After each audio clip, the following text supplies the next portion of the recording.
Professor humiliates black janitor, but when he solves impossible equation, everyone is left speechless. Raymond Johnson gripped the broom handle tightly as the contemptuous stares of students and professors at the Massachusetts Institute of Technology burned his skin. After 20 years of keeping the corridors impeccable, it was the first time he felt completely exposed and vulnerable in that environment he knew so well, but that never truly recognized him. It was on a Monday morning when everything changed. Professor Gregory Mitchell, chair of advanced mathematics, had just entered room 305 when he noticed something different on the board. The complex equation he had deliberately left unsolved, at the end of Friday's class, now displayed an elegant solution, using a technique he had never seen before. Furious, the professor left the room, walked through the corridors, and found Raymond cleaning the water fountains on the second floor. "Was it you who touched my board?" asked the professor with narrowed eyes, finger pointed at the janitor's face. Raymond felt his stomach sink. For years, he had discreetly observed classes through the crack of doors, absorbing knowledge while pretending to merely dust the doorknobs. At night, when everyone had gone home, he allowed himself the luxury of solving some of the problems left on the boards. "Professor, I only clean the boards when asked," Raymond replied, avoiding direct eye contact with Gregory. "Don't lie to me," the professor shouted, attracting the attention of students passing through the corridor. "The equation I left could only be solved by someone with advanced training in mathematics, and a perfect solution appears written with the same chalk you use to mark out-of-order bathrooms." Students began to gather. Among them was Julie, Raymond's daughter, who worked as a house cleaner to pay for her engineering course at the same university. She stopped, horrified, seeing her father at the center of this humiliating situation. "Dad?" she called, trying to make her way through the curious onlookers. Professor Mitchell turned to the young woman and then looked back at Raymond, understanding the connection. "So that's it? You're trying to help your daughter pass my courses?" he accused with a sarcastic smile. "A mathematically illiterate janitor, thinking he can solve equations that even my best students can't?" Julie tried to defend her father, but Raymond made a discreet gesture for her not to interfere. He didn't want his daughter to harm her academic standing because of him. "Professor Mitchell, I apologize if something bothered you. It won't happen again," said Raymond, lowering his head and gripping the broom handle more tightly. "Of course it won't happen again," the professor continued, loudly, ensuring everyone in the corridor could hear. "You should stick to what you know how to do, cleaning the floor we walk on. Don't meddle in matters that are far beyond your intellectual capacity. It's an offense to academia that a servant like you thinks he can do the work of a PhD in mathematics." The words cut through the air like razors. Some students laughed, others looked away embarrassed. Julie had tears in her eyes, powerless in the face of the public humiliation her father was suffering. Professor Mitchell turned his back and walked toward his office, adjusting his tie like someone who had just solved a simple problem. "I want that board completely clean in 10 minutes, he ordered, without turning around. Raymond remained motionless for a few seconds, absorbing the impact of that moment. Then he continued his work as if nothing had happened, pushing his cleaning cart away from curious glances and poorly disguised laughter. That night, after his shift, sitting in the small utility closet where he kept his supplies, Raymond pulled out a worn notebook from beneath a loose floorboard. On the yellowed pages, complex equations unfolded like a secret language that only he understood. 20 years ago, he had been one of the greatest mathematical prodigies in Massachusetts, until life forced him to make difficult choices. Julie knocked softly on the door and entered without waiting for a response. She found her father sitting on the floor, with the notebook open on his knees. "Why did you never tell me, Dad?" she asked, sitting beside him. Raymond slowly closed the notebook. "Some stories are too difficult to tell, honey. Did you really solve Professor Mitchell's equation?" Raymond gave a small smile. Anyone who understands the basic principles of non-linear set theory could see the pattern there. Julie looked at her father with new eyes. The man she had always known as a humble janitor, who had barely completed elementary school according to what he always said, now spoke about advanced mathematical theories with the naturalness of someone discussing the weather. "I think it's time you told me this difficult story, Dad," she said, holding Raymond's calloused hand. And that night, for the first time in many years, Raymond Johnson began to unearth his past. He told his daughter about how he had been a brilliant student, accepted with a full scholarship to MIT to study pure mathematics. He spoke of the prejudice he faced as a young black man from a humble background in the elitist academic environment of the 1990s. He recounted meeting Teresa, Julie's mother, during his first year of college, and how their love quickly blossomed. When your mother discovered her pregnancy, she was already very fragile due to her congenital heart condition, continued Raymond. The doctors said it would be a high-risk pregnancy. Julie listened attentively, trying to fit this new narrative into the story she had always known. I needed to work to pay for the treatments, and the scholarship wasn't enough. When I got the janitor job here, I thought it would be temporary, just until your mother got better. But the treatment was long, you were born, and things got even more complicated. But why didn't you go back to your studies later? Why hide your knowledge for so long? Raymond ran his hand through his graying hair and explained how gradually he became accustomed to the invisibility that the janitor's uniform provided him, the way professors and students passed by him without really seeing him. How it was easier to be ignored than to face prejudice again, and how secretly he continued studying on his own, learning through library books and the classes he watched through door cracks. When your mother left us, you were only 8 years old. You needed stability, and I had already had this job for years. Going back to school would mean less time with you and no guarantee of a better future. Julie wiped away a tear that escaped. But Dad, you're a genius. You can't keep wasting your talent. Raymond smiled sadly. Life doesn't always give us what we deserve, honey. But it gave me you, and that's more than I could ask for. That night, Julie couldn't sleep. She mentally replayed everything she had discovered about her father, a man who sacrificed his dreams and hid his talent for 2 decades to ensure she would have opportunities he never had. Dear listener, if you're enjoying the story, please take a moment to like and especially subscribe to the channel. It really helps us who are just starting out. Now continuing. The next morning, Professor Eleanor Franklin, recently retired from the mathematics department, was walking through the university corridors. Although she no longer taught, she still maintained a small office where she occasionally advised some graduate students. Passing by room 305, she noticed something peculiar on the freshly cleaned board. Although the equation had been erased, there was a small notation in the lower right corner, almost imperceptible to those who didn't know what to look for. Intrigued, she entered the empty room and examined the marking. It wasn't a simple signature or casual scribble. It was a specific mathematical symbol, a peculiar way of noting a Fibonacci sequence that she had only seen once in her career, more than 20 years ago, in an unpublished article by a promising young student who disappeared from the program before completing his first year. Eleanor frowned, trying to recall the student's name. Her memory wasn't as good as before, but that particular notation had impressed her with its elegance and originality. She decided to investigate. She headed to the university archives room, where the oldest academic records were kept. The room was being cleaned when she arrived, and Raymond, with his green uniform and gloves, was organizing some dusty boxes. "Good morning," Eleanor greeted with a gentle smile.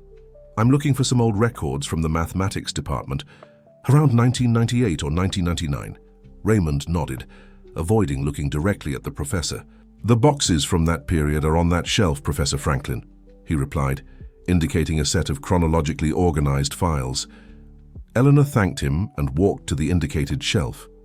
She began reviewing the documents, looking for records of math competitions and unpublished works. After almost an hour, she found what she was looking for: a partially developed article on a new approach to nonlinear differential equations, signed by Raymond Johnson, then a first-year student. She looked at the janitor, who continued his work silently on the other side of the room. "Mr. Johnson," she called, her voice slightly trembling. Raymond turned slowly, realizing that the professor was holding his old article in her hands. Their eyes met, and for a moment time seemed to freeze. "It was you who solved the equation in room 305, wasn't it?" asked Eleanor, approaching with the article in her hands. "I recognized your notation." I always found your approach to recursive sequences fascinating. Raymond remained silent for a few seconds, considering whether he should continue denying or finally admit the truth. Sometimes, I can't resist, he finally confessed, with a tired sigh. I clean these boards every day, see the problems, the attempts at solutions. It's like an addiction. Eleanor smiled understandingly. Why did you disappear? Your work was promising, could have revolutionized several fields of applied mathematics. Life happened, Professor, he answered simply, returning to organizing the boxes. I had to make choices. Before Eleanor could continue the conversation, they were interrupted by Professor Mitchell, who entered the archives room looking for materials for his next class. Professor Franklin, what a pleasant surprise, the younger colleague greeted, completely ignoring Raymond's presence. What brings you to the dusty archives? Research, Gregory. I'm revisiting some old works by students, I advise, she replied, discreetly putting Raymond's article in her folder. And you? I need some articles on number theory for a challenge I'm preparing for my doctoral students, he explained, scanning the shelves. Something truly impossible to separate the real talents from the mere formula repeaters. As he spoke, Gregory briefly looked at Raymond with disdain, clearly referring to the previous day's incident. Interesting, commented Eleanor. What would this impossible problem be? An application of the Birch and Swinnerton-Dyer conjecture for specific elliptic curves, he replied proudly. Something that not even the great names at the Institute for Advanced Study have completely solved. I'll leave it on the board for a week as an open challenge. Eleanor cast a discreet look at Raymond, who continued his work as if he wasn't listening to the conversation. Fascinating. I'd love to see that problem too. Maybe I can shake up the retired neurons a bit, she joked. After Professor Mitchell found what he was looking for and left, Eleanor approached Raymond again. Mr. Johnson, I think we need to talk more. Can I meet you after your shift? Raymond hesitated but eventually agreed. They arranged to meet in the small plaza near the university, where he usually waited for the bus. At the end of that day, as the sun began to set, Raymond found Eleanor sitting on a bench in the plaza, holding a thick folder with documents. As he approached, he noticed that the professor seemed anxious. Thank you for coming, she said when he sat down beside her. You said we needed to talk, he replied simply. Eleanor opened the folder and showed Raymond several papers, his old article, academic records, and recent correspondence from the Institute for Advanced Study. For 20 years I kept the theorem you began to develop before you disappeared, she explained. I always knew there was something special in your approach. Recently I submitted part of your work for review at the Institute, obviously with your name as the author. They were impressed and want to see the rest of the theory. Raymond took the papers with trembling hands. Why would you do this after so long? Because talent like yours shouldn't be wasted regardless of the circumstances, she answered firmly. And because I always felt guilty for not doing more to help you when you were my student. Raymond leafed through the documents. In silence, memories of a different life flooding his mind. I developed the rest of the theorem, he finally confessed, over the years in my free moments between one corridor and another to clean. I have everything written down in notebooks. Eleanor's eyes sparkled. That's extraordinary. You need to publish, Raymond. It's your legacy.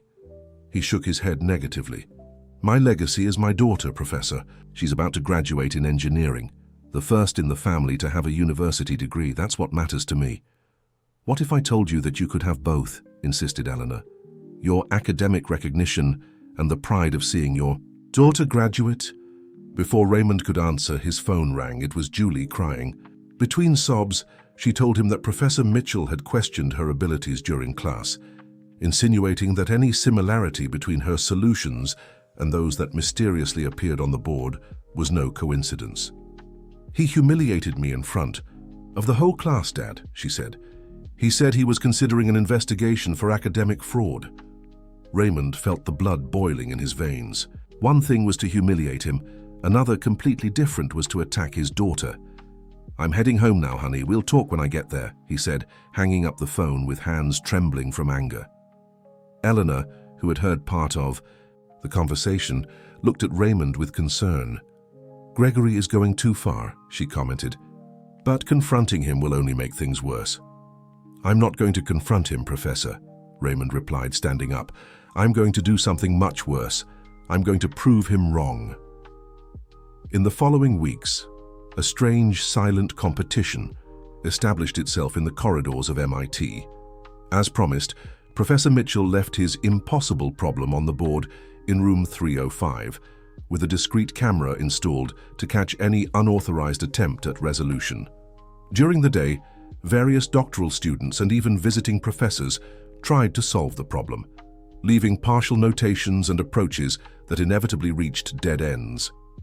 At night, Raymond cleaned the board as part of his normal routine, but he didn't dare solve it, aware of the trap that had been set. Eleanor, in turn, began discreetly talking with other professors about the mysterious janitor who solved complex equations. Some laughed at the idea, considering it absurd. Others, more curious, began leaving small problems on their boards, waiting to see if they would be solved during the night.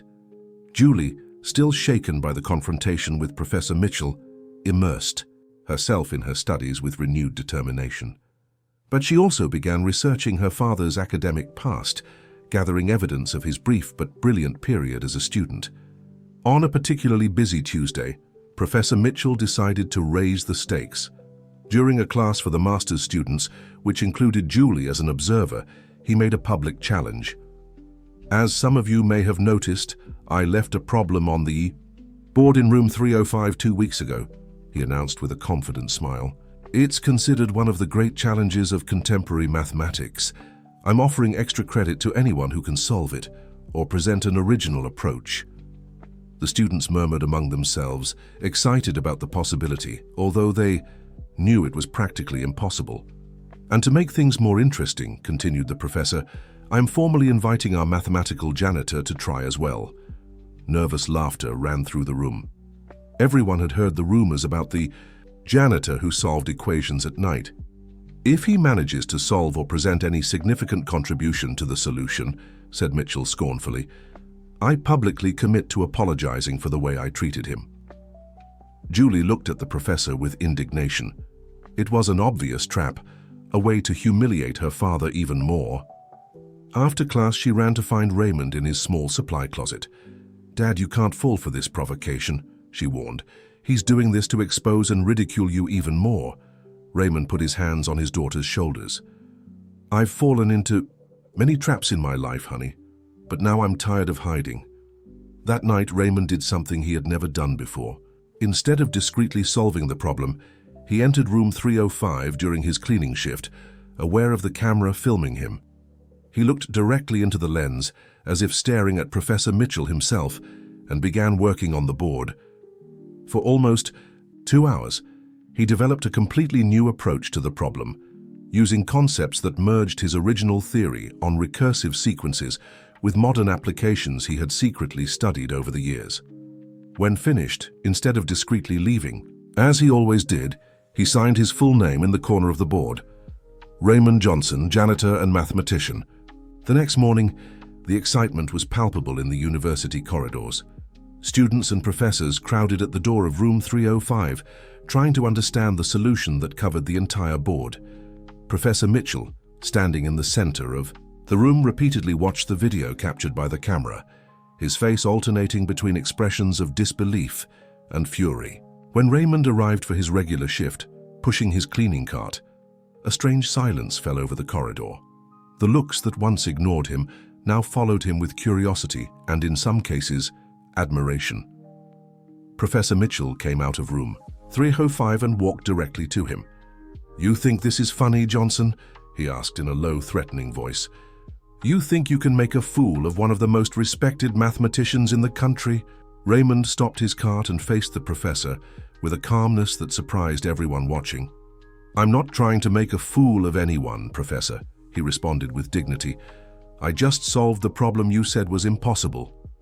"This is not a solution," Gregory retorted, his voice rising in volume.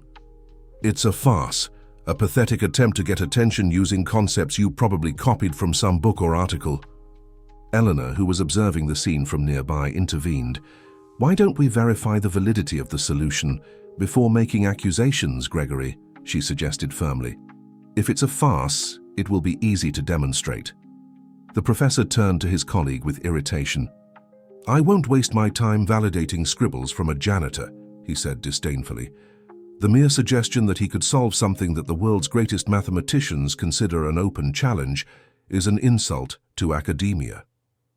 In that case, Eleanor responded calmly, I suggest a departmental meeting to discuss the matter. I'm sure our colleagues would like to evaluate the solution for themselves. The news spread quickly. In the following days, Raymond's solution was photographed and shared among mathematicians from various universities. Some immediately dismissed it, others were intrigued by the unconventional approach. The division of opinions fueled the controversy even more. Forced by growing pressure, Professor Mitchell called a departmental meeting to clarify the incident and protect the institution's reputation, as he himself described. Dear listener, if you're enjoying the story, please take a moment to like and especially subscribe to the channel. It really helps us who are just starting out. Now continuing. On the morning of the meeting, the university corridors were unusually quiet. Professors, graduate students, and some administrative staff were heading to the main auditorium, where the case would be discussed. Raymond, who had been formally invited to the meeting, wore the same green uniform as always, but had changed his worn work shoes for a newer pair he kept for special occasions. Julie waited for him at the entrance to the auditorium, nervous but determined. I brought something. That will help, Dad, she said, handing him a thick folder. Raymond opened the folder and found dozens of chronologically organized sheets, copies of the notebooks where he had developed his theories over the years, digitized and organized by topics. How did you get this? He asked, surprised. I spent the last few nights digitizing your notebooks, explained Julie, and I reorganized everything in an academic format. Professor Franklin helped me with the formatting. Raymond felt a lump in his throat. For 20 years he had hidden his work, ashamed of what he considered a personal failure. Now his daughter presented those notes as the treasure they truly were. Thank you, honey, he said simply, holding the folder against his chest. Inside the auditorium, the atmosphere was one of expectation. Professor Mitchell was at the front next to the chair of the mathematics department and other senior professors. When Raymond entered, followed by Julie and Eleanor, all conversations ceased. Well, since everyone is present, we can begin, announced the director, Professor Martin Ferguson, a white-haired man with a serious expression who had taught at the institution for more than 3 decades. This meeting was called to discuss an unusual incident involving an unauthorized solution to a mathematical problem proposed by Professor Gregory Mitchell. Professor Mitchell immediately stood up. I would like to clarify that this is not just an unauthorized solution, he began, nervously adjusting his glasses. We are facing a serious situation where a cleaning employee invaded a classroom, used university resources without permission, and now claims to have solved a problem that the world's greatest experts consider practically unsolvable. Murmurs ran through the auditorium. The director gestured for Gregory to continue. As everyone knows, I left on the board in room 305 a problem related to the Birch and Swinnerton-Dyer conjecture as a challenging exercise for my doctoral students, he explained, projecting a photo of the original problem on the screen. The next morning I found this. The next image showed the board completely filled with equations, diagrams, and annotations. At first glance, it may seem impressive to lay people. However, after careful analysis, it becomes evident that it's a patchwork of concepts without real coherence, probably copied from various sources without genuine understanding. Some professors leaned forward, examining the projected solution more carefully. To make matters worse, continued Gregory, Mr. Johnson had the audacity to sign his name as mathematician, a designation that requires years of formal study and qualifications that he obviously does not possess. When Gregory finished, the director thanked him and asked if Raymond would like to speak.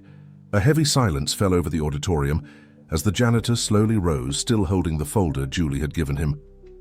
I'm not good with speeches, he began, his voice initially low but gradually gaining firmness. I've spent most of my adult life trying to be invisible, When you're a black man with a broom in your hand, that's usually not very difficult. Some people shifted uncomfortably in their chairs.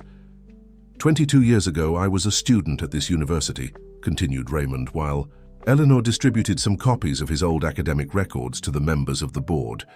I was admitted with a full scholarship to the pure mathematics program after winning the National Math Olympiad. The director examined the documents with growing interest. Personal circumstances forced me to abandon formal studies in my first year. My wife was seriously ill, expecting our daughter, and we needed money for medical treatments. The janitor job paid more than the research scholarship and offered health insurance. Raymond opened the folder and took out some of his oldest notes. But I never stopped studying. For 20 years, while cleaning classrooms, I took advantage of opportunities to learn. I observed classes through the glass indoors while pretending to clean doorknobs. I read library books during my breaks, and at night, when everyone went home, sometimes I solved the problems left on the boards. He handed his notes to the director, who examined them with evident surprise. As for the specific problem that Professor Mitchell left, I don't claim to have a complete and definitive solution, continued Raymond with humility. What I developed was an alternative approach based on work I started 2 decades ago and continued refining in moments between brooms and buckets. Professor Paul Rivers, a respected number theory specialist who had remained silent until then, stood up to examine the projected equations more closely. "This notation," he murmured, pointing to a specific set of symbols.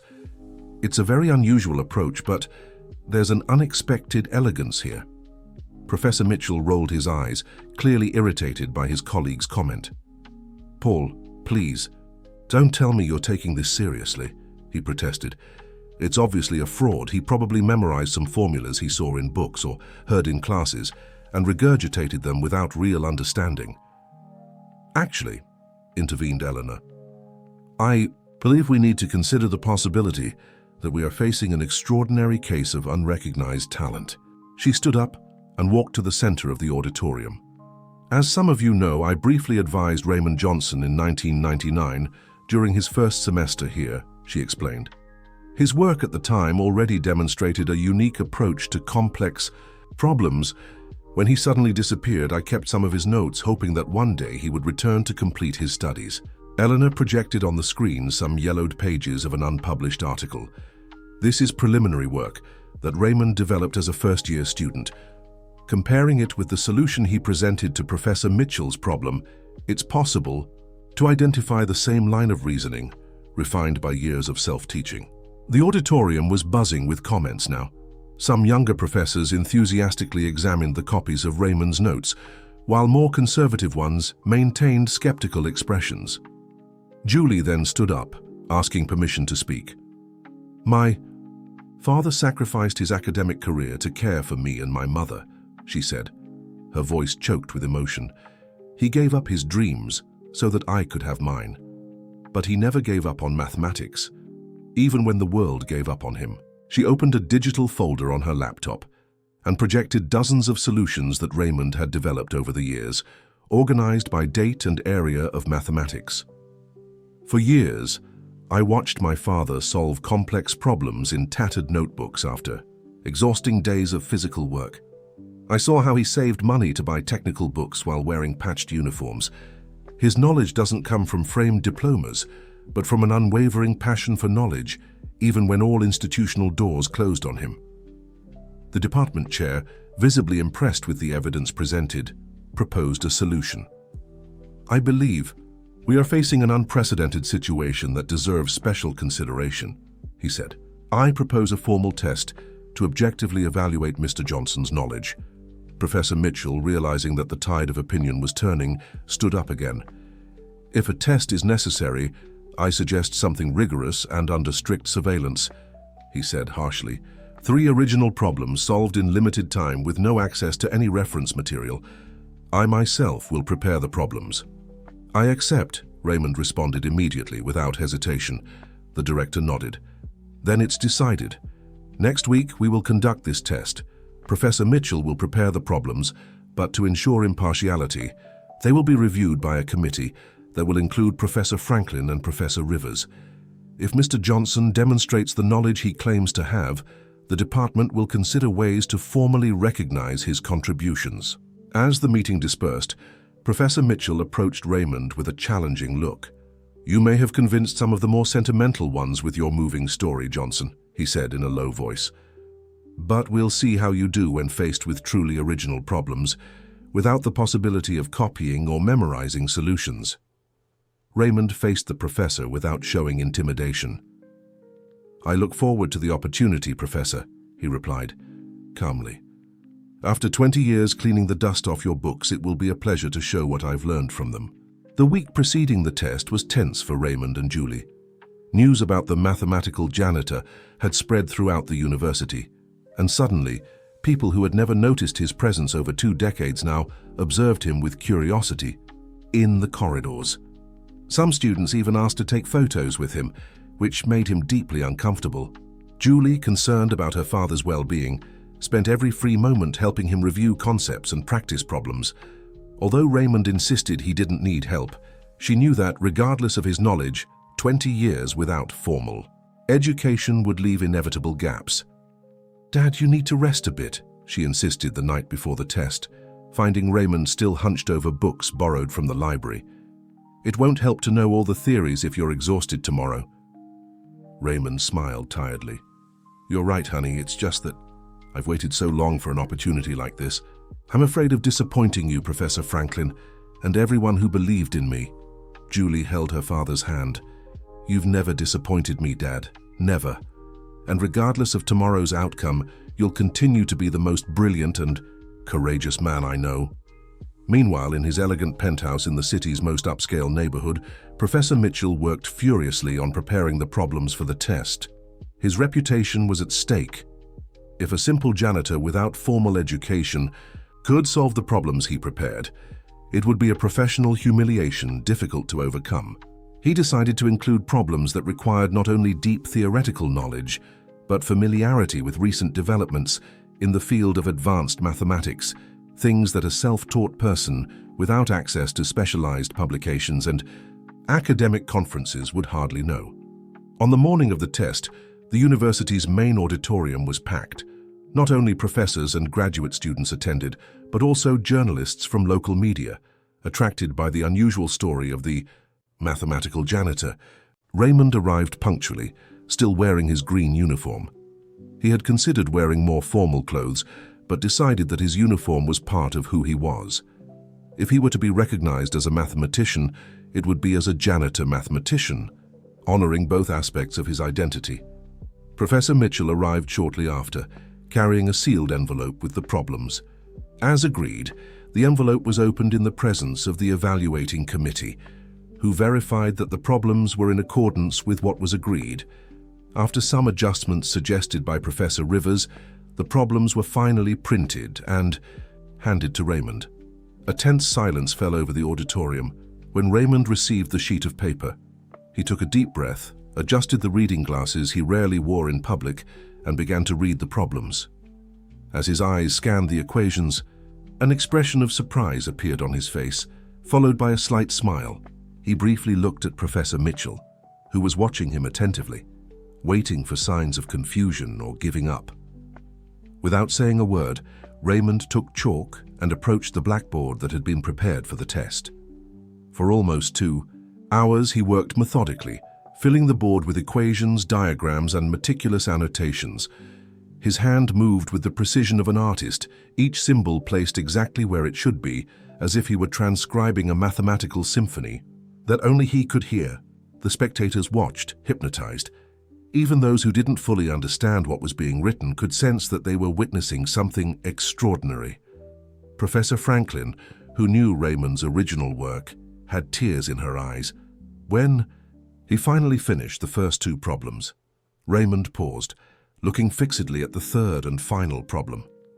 It was a significantly more difficult variation of the impossible problem that Professor Mitchell had left on the board weeks before, with additional complexities that made it genuinely challenging even for experienced mathematicians. Raymond closed his eyes for a moment, as if organizing his thoughts. When he opened them again, there was a renewed determination in his gaze.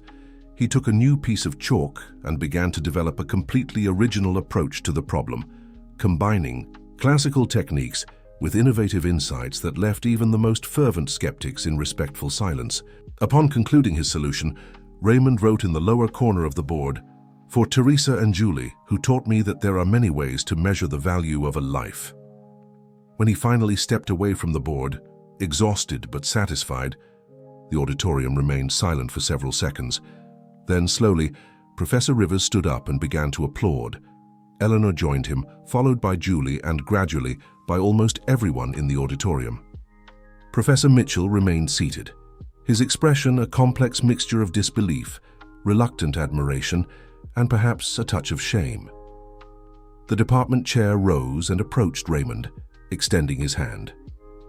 "Mr. Johnson, on behalf of the Massachusetts Institute of Technology, I would like to apologize for the 20 years in which we spoke of academic excellence while ignoring the extraordinary talent that cleaned our corridors," he said, his voice amplified by the microphone so everyone could hear.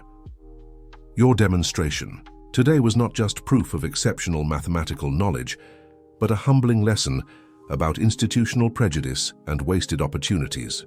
Renewed applause filled the auditorium. Julie ran to embrace her father, openly crying with pride and joy. Eleanor approached as well, squeezing her former student's shoulder with a mixture of pride and remorse for not having done more to help him years before. "The department would like to immediately offer you a position as an assistant professor," continued the director. "Your life experience and unique perspective would be invaluable to our students." Raymond looked at Julie, at Eleanor, and finally at the auditorium full of people who for the first time truly saw him. "I sincerely appreciate the offer, Professor," he responded with the same quiet dignity that had always characterized him. "But I believe I can better serve the university in a different way." He paused, organizing his thoughts. "For 20 years, I observed brilliant students abandoning their studies due to circumstances beyond their control. Financial difficulties, family problems, institutional prejudice. I saw extraordinary talents wasted because they didn't fit the traditional mold of academic success. Instead of a position for myself, I would like to propose the creation of a support program to identify and support non-conventional talents from marginalized communities." The director seemed surprised by the proposal, but nodded with growing interest. "A program that would offer not just financial support, but mentoring, flexible study schedules, and a truly inclusive environment," continued Raymond. "Something that could transform lives as mine could have been transformed 20 years ago." Julie looked at her father with renewed admiration. Even in his moment of personal triumph, his thoughts were focused on how to help others. The director smiled. "An admirable proposal, Mr. Johnson. The department would be proud to establish such a program, perhaps with your name." Raymond shook his head negatively. "Not my name, Professor. I would prefer it to bear the name of my late wife, Teresa Johnson. It was her sacrifice that allowed our daughter to have the opportunities that I didn't have. If her example inspires others to create similar opportunities, her legacy will live on in ways we couldn't imagine." Once again, the auditorium filled with applause. Even some of the more conservative professors, initially skeptical about the whole process, seemed genuinely touched. Professor Mitchell, who had remained seated in silence during the entire exchange, finally stood up and slowly approached Raymond. The auditorium became tense, anticipating another confrontation. To everyone's surprise, Gregory extended his hand. "I owe you an apology, Mr. Johnson," he said, his normally confident voice now hesitant. "Not just for the way I treated you recently, but for 20 years not seeing what was right in front of my eyes.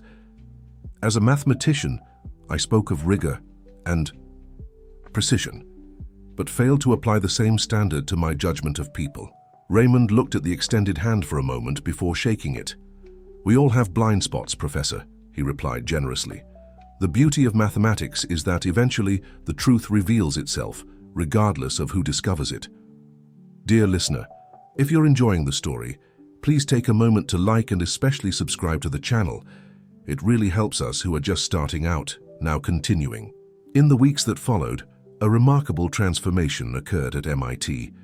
The The Teresa Johnson Program for Non-Conventional Talents was unanimously approved by the university board, with a modest initial budget, but with enthusiastic support from private donors impressed by Raymond's story. The small closet where Raymond kept his cleaning supplies was transformed into an informal advising space, where he divided his time between his janitor duties, which he insisted on maintaining, and mentoring sessions with students facing difficulties. Curiously, one of the biggest advocates for the program turned out to be Professor Mitchell. Deeply transformed by the experience, he dedicated himself to identifying promising talents in unlikely places, often referring students with potential to Mr. Johnson, as many still called Raymond. Despite his growing academic reputation, the article that Raymond had begun to develop 2 decades ago and continued refining in his tattered notebooks over the years was finally published in a prestigious mathematical journal, causing considerable excitement in the international academic community. His unconventional approach to problems that had resisted traditional methods opened new lines of investigation, and invitations for lectures began arriving from universities across the country. For Julie, seeing her father finally recognized for the brilliance she had always known existed was the realization of a dream she barely dared to nurture. Her graduation in engineering, which occurred 6 months after the historic test, was a special moment of celebration for both of them. "I'm so proud of you, Dad," she said, as she adjusted the tie he wore under the honorary faculty robe, an honor that the graduating class had insisted on conferring to him. "I should be the one saying that, honey," Raymond replied with an emotional smile. "You achieved what I couldn't, and you did it all on your own merit." Julie shook her head. "None of this would be possible without your sacrifices, Dad. And now, thanks to your example, others will have opportunities that we didn't have." At the graduation ceremony, when Julie went up on stage to receive her diploma, a spontaneous ovation erupted from the audience, not just for her, but for the man in a simple suit who awaited her with the certificate in his hands, his eyes shining with pride and love. Later that day, as they walked together through the university gardens after the festivities, they encountered Professor Mitchell, animatedly talking with an elderly lady whom Raymond recognized as one of the cafeteria cleaning staff. "Mr. Johnson, how good to see you," Gregory greeted enthusiastically. "I'd like you to meet Mrs. Sophia Williams. She has an extraordinary grandson with an incredible talent for geometry. The boy builds complex structures with toothpicks and string that defy established principles. I thought perhaps you could evaluate him for the program." Raymond smiled, observing the gleam in the elderly lady's eyes. The same gleam of hope he had seen so many times in the mirror when dreaming of a different future for his daughter. "It will be a pleasure to meet him, Mrs. Williams," he replied, gently shaking the woman's calloused hand. Every talent deserves a chance to flourish, no matter where it's found. As they returned home on the bus they had taken for 2 decades, Julie rested her head on her father's shoulder. "You know what's funny, Dad? For years you cleaned the corridors of that university, making yourself almost invisible. Now you're probably the most visible person there." Raymond smiled, looking out the bus window at the city spread out below. The same streets, the same buildings, but everything seemed different now. "It's not about being visible or invisible, honey," he replied thoughtfully. "It's about being seen for who we really are, not for what others presume we are." And that night, when Raymond sat at the simple table in his small house to help a group of students who had asked for guidance on a complex project, he was no longer the janitor who solved equations in secret. He was simply a man sharing his knowledge and passion, finally free to be entirely who he had always been, a brilliant mathematician, a dedicated father, and a living example that the true value of a person goes far beyond the titles they carry or the uniform they wear. The small living room, filled with eager young students anxious to learn, had become a symbol of transformation. And on the improvised board that Raymond had installed on the wall, a gift from Julie to replace the tattered notebooks, new theories took shape, written by the same hand that for years had held brooms and mops with equal dedication. Professor Mitchell, who now frequently visited Raymond for mathematical discussions, often said that the greatest lesson he had learned wasn't in any equation, but in the example of the man he had once despised. the humility to recognize value in unexpected places, and the courage to admit when he was wrong. For Raymond, the greatest treasure wasn't the academic articles he now regularly published, nor the invitations to international conferences that he usually declined in favor of, his work in the program. It was seeing his daughter follow her own path with confidence, and knowing that other talented young people would have opportunities he didn't have.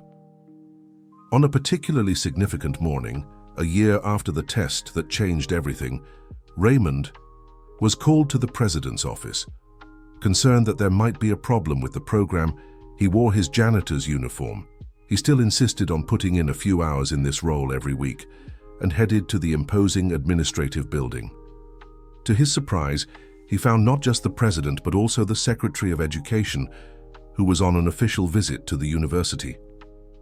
"Mr. Johnson," said the president with a warm smile, "the secretary was extremely interested in the Teresa Johnson program and is considering implementing similar initiatives at other universities."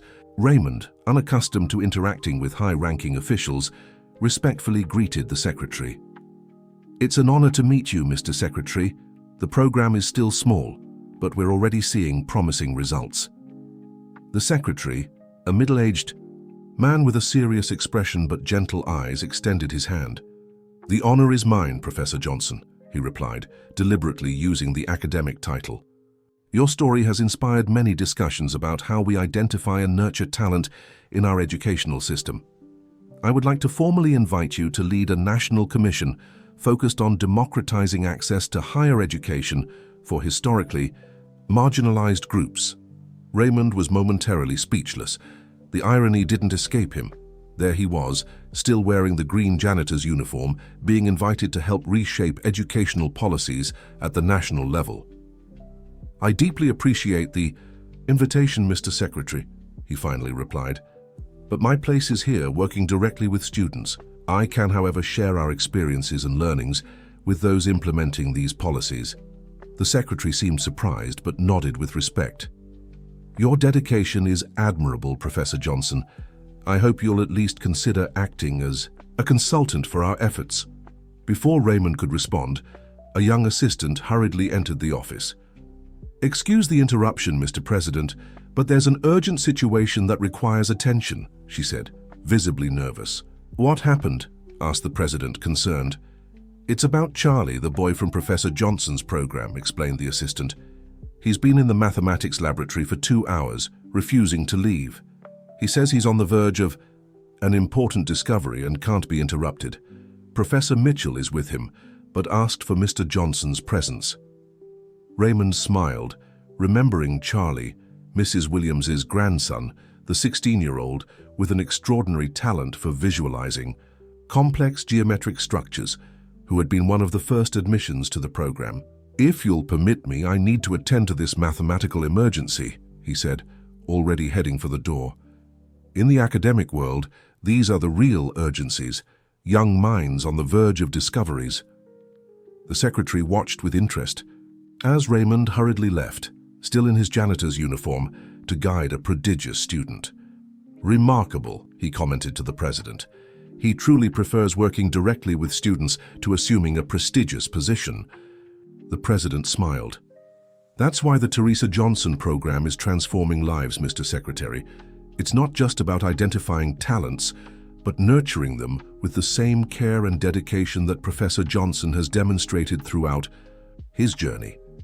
In the mathematics laboratory, Raymond found Charlie in a state of intense excitement, moving frantically between boards covered with notes, while Professor Mitchell observed with a mixture of perplexity and admiration.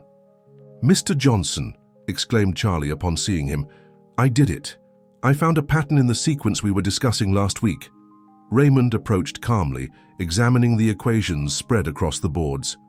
"Show me, Charlie," he requested with the same respectful attention he offered all students, regardless of age or background. For almost an hour, the young man explained his discovery, an innovative approach to an optimization problem that Raymond had casually mentioned in one of his mentoring sessions. Professor Mitchell, initially skeptical, gradually moved from a surprise to admiration as the explanation progressed. "This is extraordinary," Gregory concluded when Charlie finished. If this is correct, it has significant implications for various applied areas. Raymond smiled at the young man, whose eyes sparkled with the pure joy of discovery. You see, Professor Mitchell, this is why I never accept positions that would take me away from these moments. There is no greater honor than witnessing a young talent finding their voice in the universal language of mathematics. That night, as Raymond and Julie had dinner in their simple home, he told her about the meeting with the secretary and Charlie's discovery. It still seems like a dream, Dad, commented Julie, serving a little more mashed potatoes. 2 years ago, you were just the janitor to those people. Now cabinet secretaries want your opinion and tenured professors respect your theories. Raymond savored a mouthful of food before responding. I was never just the janitor, honey. Just as Charlie was never just the cleaning lady's grandson. We are always more than the labels people assign to us. The difference is that now some people can finally see beyond the uniform. What about the secretary's invitation? Asked Julie. Wouldn't it be an opportunity to make an even bigger impact? Raymond reflected for a moment. You know, for years, I observed professors and administrators implementing educational policies from their comfortable offices, without ever really understanding the realities of those on the margins.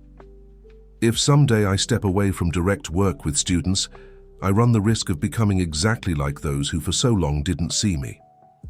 He paused, his eyes resting on a photograph of Teresa on the wall, taken when she was still healthy, smiling with baby Julie in her arms. Your mother always said that our true wealth is in the lives we touch directly, not in titles or recognitions. I believe that more than ever. Julie looked at her father with admiration. Even now, when the world finally recognized his worth, he remained true to the principles that had always guided him. Humility, dedication, and an unwavering belief in human potential. The program is growing, Dad, she commented, slightly changing the subject. I heard that Stanford wants to implement something similar. Raymond smiled. Yes, I received a call from the president last week. I'm helping them structure the program. And you know who will coordinate the implementation there? Julie shook her head. Paula from our first group of scholars, replied Raymond with evident pride. The seamstress's daughter who almost abandoned her physics course for lack of support. In just 2 years, she's become one of the most promising researchers in the department. That's wonderful, exclaimed Julie. One day, programs like this will be standard at all universities. Raymond nodded, hopeful. This is your mother's true legacy, Julie. Not just what we did with our lives, but what our lives allowed others to do with theirs. As they tidied the kitchen together after dinner, a routine they had maintained since Julie was small, soft knocks sounded at the door. Upon opening it, they found Professor Mitchell, holding a voluminous folder and looking unusually nervous. Sorry to disturb so late, Raymond, he said, using the first name with the ease that came from months of growing collaboration. But I needed to show you something urgently. Raymond invited him in, and the three sat in the modest living room. Gregory opened the folder, revealing dozens of pages of mathematical analyses. I spent the afternoon reviewing Charlie's approach, he explained, his enthusiasm growing as he spoke. It's not only correct, but I believe we can significantly expand the application. Look here. For almost 2 hours, the two mathematicians worked together, with Julie occasionally offering perspectives from her engineering background.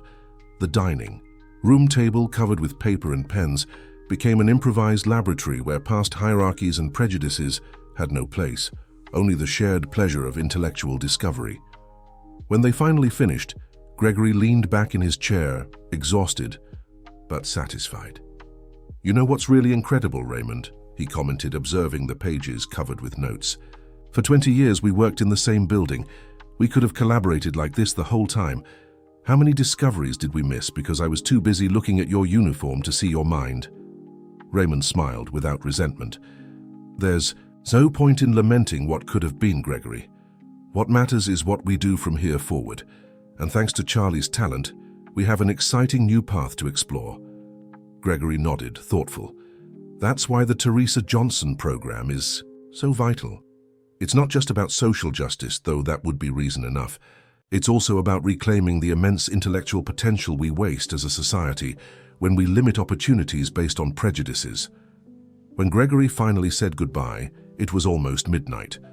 Before leaving, he handed Raymond a formal invitation.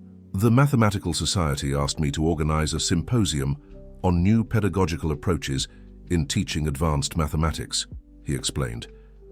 I would like you to be one of the keynote speakers. Your unique perspective is exactly what we need to shake up some encrusted minds. Raymond took the invitation, surprised. I'm not a trained pedagogue, Gregory, the professor smiled. Neither was I a decent human being until you taught me by your example. Sometimes the best lessons come from unexpected places. After Gregory left, Julie hugged her father. Who would have thought, huh? She commented with a smile. You and Professor Mitchell collaborating as colleagues. Raymond returned the smile. It's funny how life works, honey. For years I feared being discovered, as if my knowledge was a shameful secret. Now I realize that the real waste would have been continuing to hide what I could offer. Will you accept the invitation to the symposium? Asked Julie. Raymond looked at the invitation in his hands, considering. I think so, as you always. Tell me, one of the most powerful ways to inspire change is simply to occupy spaces where people like us are rarely present. That night, as he did every night before sleeping, Raymond took Teresa's portrait from the bedside table. We're getting there, my love, he murmured softly. It's not the path we imagined, but perhaps it's exactly the path we needed to follow. Outside, the moon illuminated the city rooftops.